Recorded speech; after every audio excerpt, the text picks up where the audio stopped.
Welcome everyone to the katknits podcast. This is a monthly knitting podcast and it's currently December 2021. I'm sure you might have guessed based on the Christmas tree in the background, which my dog is currently eating.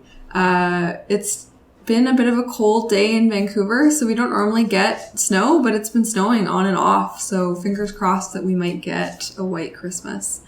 I'm bundled up in my second ever finished sweater, and last episode I didn't want to wear it because my hair was green, and so it was a bit of a Barney Joker look. But this time my hair is back to blonde after too many hours in the salon, and now I'm wearing it, and I love it. I'm very happy with it. I've worn it a few times now out and about, and it fits like I was hoping. It's a touch short, but that's okay.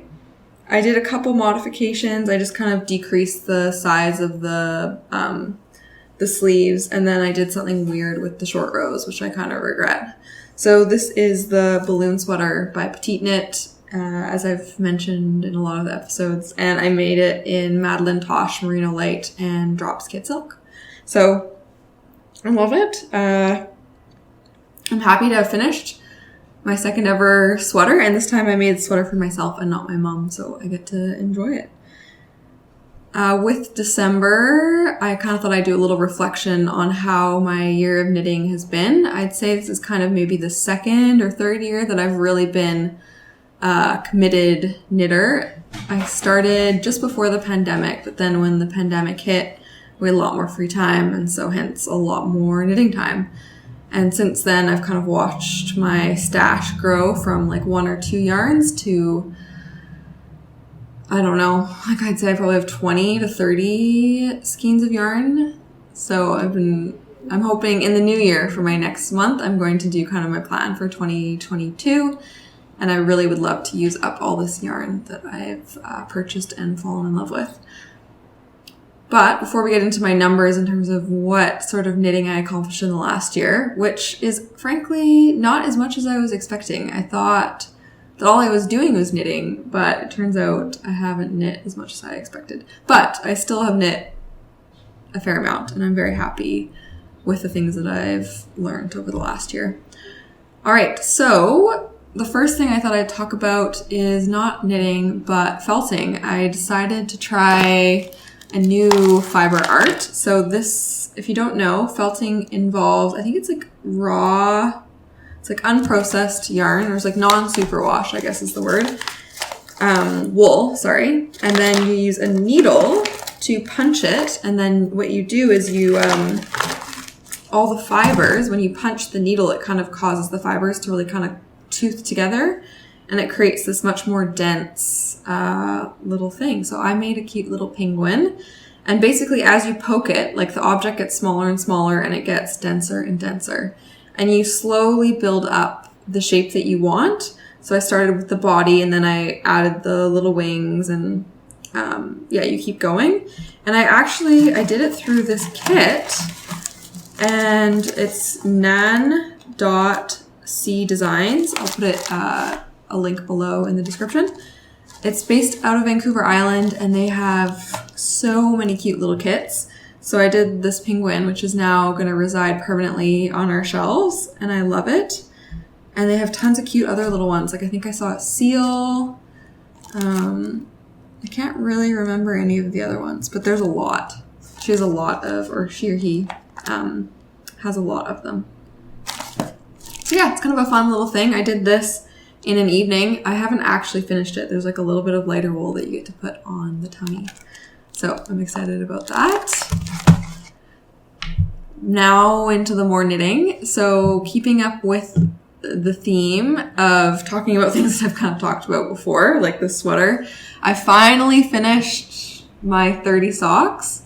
And I realized that I have talked about these in every podcast since I started, so I'm not going to really elaborate too much other than to say I am happy I finished them. I'm, proud of the work that went into these. I designed the color work on these, so yeah.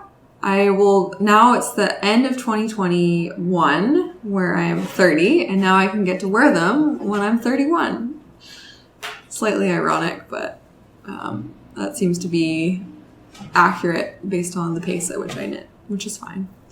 So yeah, those are my kind of 2 finished objects, and everything else is a bit of a work in progress. I'm currently in grad school, and well, December's just a busy time of the year because courses are ending. But I did decide to participate in Drea Renee Knits sock knit along. So it's where you try to knit a pair of socks in like a long weekend. I think it happens over American Thanksgiving, which is different than Canadian. And she releases the pattern, I think it's like on Wednesday, and you cast on Wednesday, and then it's supposed to be done, I think, Sunday. So I thought I'd participate, thinking that maybe I'd be able to finish a pair of socks. Didn't happen, not even close. This is actually farther than how far I got. I mean, things are just busy right now, so I think I got up to about here in the pattern. As you can see, they're beautiful socks. So it's a colorwork sock with, these are slipped stitches, and then you alternate every row between the color and the white.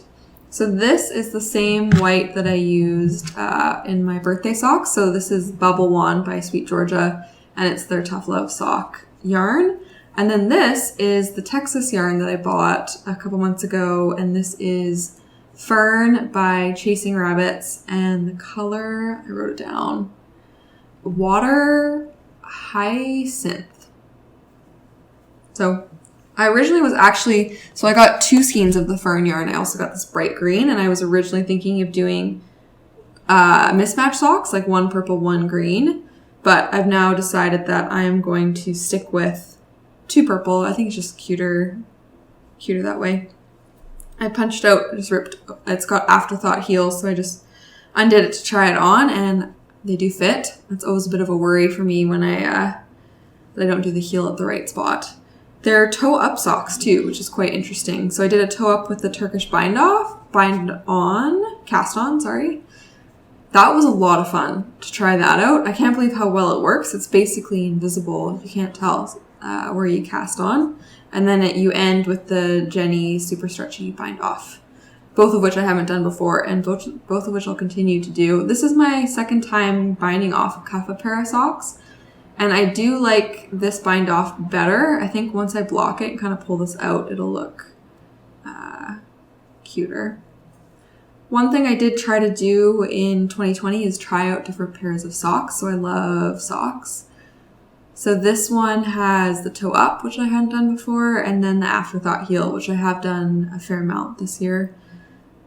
The toe up was fun. I think I'll definitely do toe up again. I'll do it for striped socks, because then you can match the stripes exactly, which I kind of want to do. And then you can also like start and end with a full stripe, which is kind of cool. So yeah, as you can see, I've still got the other one to do and the heel, but these were a lot of fun. Definitely recommend the pattern. So I'll be finishing these up probably in the new year. Don't think I'll get to this probably until mid-January. So these are for me. Thank goodness I only have, I think, like 7.5 size feet. So not a scary amount of work. Speaking of socks though, since I've done quite a bit of socks and sock yarn, I also ordered some mudpunch yarn, which is hand dyed in BC as well. Another Canadian company. She's got an amazing Instagram, so definitely go check her out. She does lots of self-striping sock yarn. So I ended up getting one of her 4 colorways and one of her 6 colorways, and I could not decide what colors to get. I debated for a long time, but I'm really happy with what I chose. So basically there's 4 colors here, and then as I knit, it'll change color, which I think will make it very satisfying. So this colorway is Dahlia Decade, and her yarn is 80% merino and 20% nylon. And it's 110 grams to 385 yards, which I think that's maybe like a little bit thicker of sock yarn than I typically use. So maybe, I don't know. I really shouldn't say that because it's actually grams and yards, whereas I think I normally do grams and meters. Okay, anyways. don't know the yarn well enough. I don't know my weights yet. Anyways, these colors are gorgeous. Just absolutely stunning. So this is going to be another fun project for 2021. And speaking of new yarn, so with Christmas time, we did a Secret Santa at school, and then we did one with my family. And I got some beautiful yarn from both of those cases, which is so exciting. So I got this, I think it's a bulky yarn, because it is 112 grams to 200 meters. So that actually might be a worsted, like a heavier or a bulky. And this is from Alberta. So maybe a bit of a theme here with Canadian things. And it is non-superwash. It's wool, and it is made by Custom Woolen Mills, and it's a mule spinner yarns. I've never seen this brand, and it looks absolutely beautiful. So I don't think you're going to be able to maybe see it on the camera, but I think it's 2-ply maybe woven together, and one of them is like this bright fluorescent blue, and the other one is kind of more of like a brownie. It's kind of got like hints, a little bits of brown in it, so it's just gorgeous. This I think would make a really warm something. I don't know yet what this beauty will become. It's a gorgeous color. I was thinking maybe a pair of mitts could be fun. But yeah, it was very sweet that the person got me some yarn, and I'm excited to try it out because the color is beautiful, and I don't typically knit with bigger yarn, so I think it'll help kind of push me outside my comfort zone while also making something beautiful. And the other yarn I got was another Texas yarn. So this is Madelinetosh Merino Light Twist, and I can't remember the colorway. Sorry. But absolutely gorgeous. So this I think it's 80% merino and 20% nylon. So I can make a pair of socks with this. I can also make a baby sweater that can be machine washed, which would also be beautiful. And this is just stunning colors. It's like purple, teal, browns, kind of like a little bit of black. Again, more beautiful yarn. So very excited about that. As you can see, my stash is growing more than I'm using it. I just showed 2.5 socks and a sweater, which I've been working on for the last 3 months, but that's okay. A bit of a yarn collector too, I guess. And lastly, I got started on a new project. So one thing I like to do, which maybe isn't the best, is I typically will give yarn as a gift and then promise to knit something later. I did that with my mom with a green sweater. I gave her all the yarn for Christmas, and then I gave her the sweater again on Mother's Day. So I'm continuing that theme, and my husband and I traded gifts last night. We spend Christmas individually with our families, so we kind of do our gifts together before Christmas. And one of my gifts to him was this yarn, and I am knitting a toque.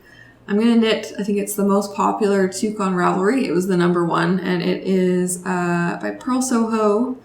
And what is it? Oops, my computer fell asleep here. It is the classic ribbed hat. So it's knit 1, purl 1, and it's kind of got this big cuff that folds over. Very simple, pretty hat. I was noticing, which is interesting, that my knit 1, purl 1 looks very different on the other sides, and I really actually like the wrong side better. So that's kind of interesting in terms of maybe in the future I will knit 1, purl 1 like the wrong side, and then switch my right side, wrong side. I'll do a close-up so you can see the difference, but it's quite interesting how drastically different it looks. But again, for this, I'm using my little shorty needles, and I've got the biggest size, like the 3-inch needles, and then I think the biggest one, which I want to say was like 8 or 9 inches. And it's just perfect for doing a hat. So these needles have been fantastic. So far, it seems like I can do hats, sleeves, and necks with them. And it's much faster because I never have to do magic loop or anything like that. And this yarn is a stunning gray, and it's actually a mix of silk, alpaca, and merino wool. So it's super duper soft. As you can see, the skeins are tiny. That's why I have 2. I think they're 50 grams. Let's see. Yeah, 50 grams. So they're half of what you typically see for a skein. And this is made by, it's called the Fiber Company, and this might be it's a DK, and I think it's Acadia Untamed Wilderness is the name of this yarn. And it's made in Peru, and the color is cormorant. But it's a really kind of slate gray, like a dark, deep gray. So this has been fun. This is how much I've done in the last, we opened the gifts last night, and I was doing a bit of this morning and a little bit last night. And of course, I don't think I've ever not had to rip out a project. So this is like super basic. You cast on your stitches, you join in the round, and then you knit 1, purl 1 for 9 inches. And I'm going along, and then about 1 inch in, I realize that I have twisted my when I learned it in the round. So it was actually like this. Twisted. So I had to rip it all out and start again. It's so funny that it's something like so basic that I've done 100 times, joining or not 100 times, but quite a few times now, considering my favorite thing to knit is socks. And I still mess it up. It just goes to show you just always continue to make mistakes. It's so easy to make these little tiny mistakes. You can't beat yourself up about it. It's just part of the process. I realized I said this was my last thing, but I actually now have saved my favorite thing for last, accidentally, which is the knit collage sweater. So I'm going to try on and show you what work I've been progressing. So the knit collage knit along, I think it ended like a week ago or 2 weeks ago. I unfortunately was not able to really participate in the knit along, which is a bit of a regret. I originally thought I'd have more time than I did, which is too bad because it seemed like a kind of really fun group of ladies. And they had a steeking party, which I ended up not being able to go to because I think I was TAing or working on my exam or something like that. So I think I'm going to have to try again because I really would like to fully participate in the knit along. So with the sweater, like I said, they had the steeking party, so most people are done the entire thing. However, since we last chatted, I actually have gotten quite a bit done. My last podcast was over a month ago, but I believe at that time I hadn't actually started knitting at all. So as you can see, I have split for the sleeves, and then actually I've done quite a bit. I didn't realize that. Quite a bit after the sleeve as well. My gauge swatch ended up being off, but I just decided to go with it and keep knitting. And you can see this line here is where I'm going to steek. So steeking is where you cut your sweater, which sounds terrifying. I'm going to practice it on the swatch that I made first. Knit Collage has a wonderful set of videos that help you the whole way through. So this is my Magic Mountain Cardi, and it is magical. I love the yarn. It's so much fun. Very whimsical. Totally different. As you can see, my little daisies. I was very particular when knitting to make sure that these came out on the right side of my work. Knitting looser or fatter or tighter where necessary to lead up to it. And then there's little daisies. And then I also have one of the blue roses, which are in this yarn. Oh yeah, there it is. The little blue rose. I'll try this on. But this, I think last time I said it was by knitcollage, the pattern, but it's actually by Laurel. Oops. Let me get this right again. It is by Laurel Gervitz, who designs a couple patterns for knitcollage, and she has her own Instagram account, which I'll include below. All right, I'll try this on. So I think, I think it all fits. That's the one thing I've learned is sometimes you don't get the gauge swatch totally right. Sometimes it goes awful, but sometimes it's okay. Well, I think the main thing is that the reason why it's kind of okay is because I had the gauge swatch right width-wise, which means it'll fit width-wise. Oops, I don't want to. But I had it wrong this-wise, which just means it's longer. So here it is. I'm going to cut here and then there'll be a button band. But yeah, it's actually, I'll stand up. So you can see it's going really well.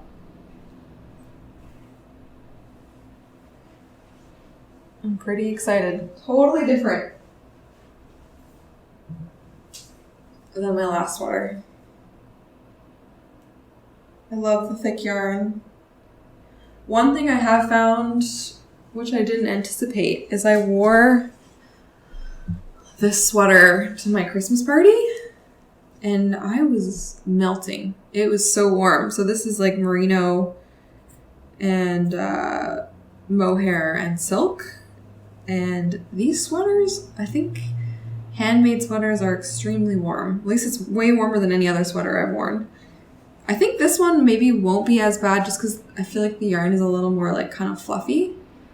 Otherwise, this one will be really cooker because look how thick the yarn is. Like this sweater is already so heavy because the yarn is so thick.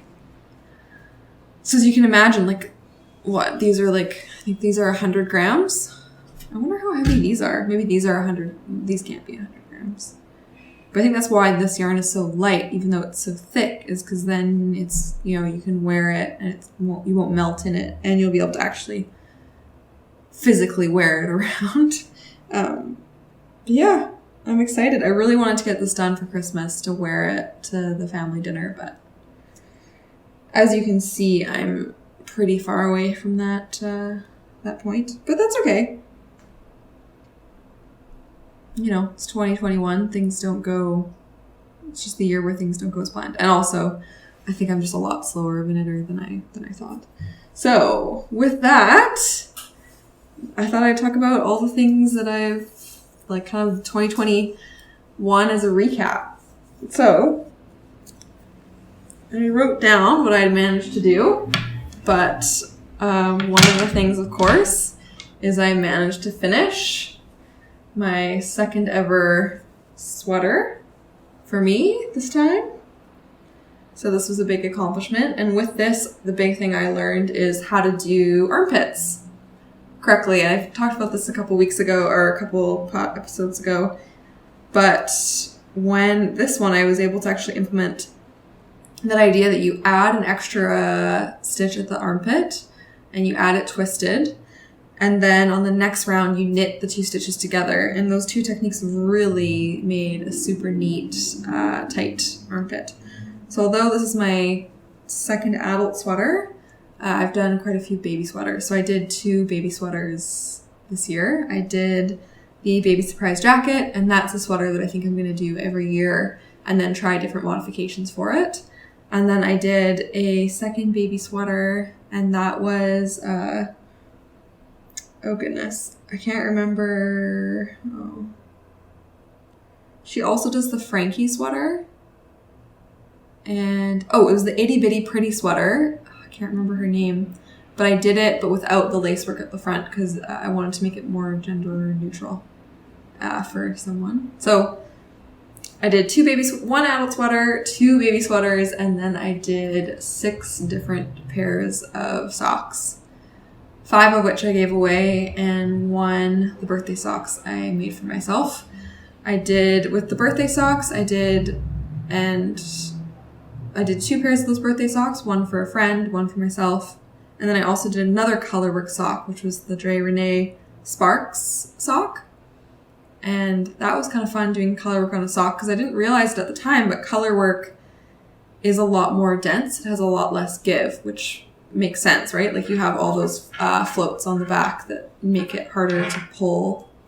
So I ended up having to like recast on those Spark socks like 3 times before I was knitting loose enough. And that was actually my first time doing color work in a big way. And I did 2-handed color work. So that was a lot of fun. Definitely recommend that pattern. It's beautiful. So yeah, I learned a bit about color work. So tips there just being, for me, it was like make it way looser than what you're expecting because you need to be able to fit it over your foot. And that's why when I designed my 30 socks, I ended up, this is actually pretty big. I think this is like 60 stitches. And then I did actually do some like decreases at the heel to bring it narrower for the foot. And that was just to allow to be able to get the sock over and kind of comfortably wear it.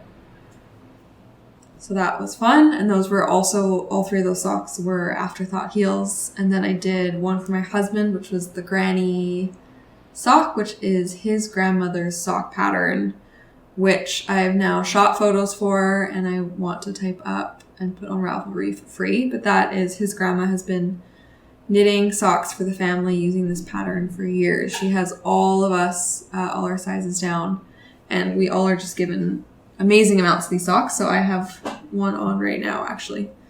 These are my staple through the winter. So I wanted to put that up on Ravelry just so that other people can share it, and then also so other people can enjoy it. It's an awesome sock pattern, and we love it. Very simple, manageable. It's got the gusset and flap heel. So I tried toe up, ankle down, the afterthought heel, and the flap and gusset. That one I'd already done before. And then the last 2 pairs of socks. Oh, I just realized maybe I've knit 7 pairs of socks. No, I think I've still knit 6. I think I'm not adding it up correctly. The other 2 I did handmaids. Oh goodness. They're Curiously Handmade is their Instagram handle. And it's the Cliff Walk socks and the shell socks. The Cliff Walk were like all over lace, and then the shell were just like this textured pattern. And I knit those in hedgehog fibers and Sweet Georgia yarn. And that was fun too. I think this is kind of my first time really exploring yarns. So yeah, I think I added it up. So that would be, let me just check. My official finished objects is 1, 2, 8. I made 10 items this year. And I had a make 9, which I got 4 of the make 9 done. And so then I did 6 other things. So I'm pretty happy with the year. It's been fun. Definitely kind of just really got into the knitting community. Also, of course, I started this podcast, which is something I never thought I would do. I'm pretty quiet when it comes to group settings, so it's kind of interesting. I think this is a good chance for me to actually learn a little bit, like get used to talking a bit more. And yeah, I think we're on episode 5, and I was really happy because a little while ago I hit 100 subscribers on YouTube, which was a huge moment. And then I also hit 100 on Instagram. So I'm pretty excited and kind of curious to see where this goes. I'm hoping next year I'm going to write out my goals, but I'd love to actually publish that pattern and just kind of I'd love to maybe create more YouTube videos. I've kind of really slowed down just because life got busy. So yeah, happy holidays, everyone. Hope you have a good winter break, or I guess if you're south of the hemisphere, summer break. And, I think I hope you find solace in your knitting. I definitely do. It's kind of something I can always go back to relax and to get excited about. And there's always something to learn. There's always new yarn, new patterns. Oh yeah, speaking of new patterns, I don't know if you saw Jessie May did a testing call for, I think it's called Gingham pattern. It looks unbelievable. So that looks like a fun sweater to knit. I'll link that below as well. But yeah, all the best to everyone. Hope you have a good break. Happy knitting. And I always love to say this because it's so corny, but see you in the new year. Thanks for watching.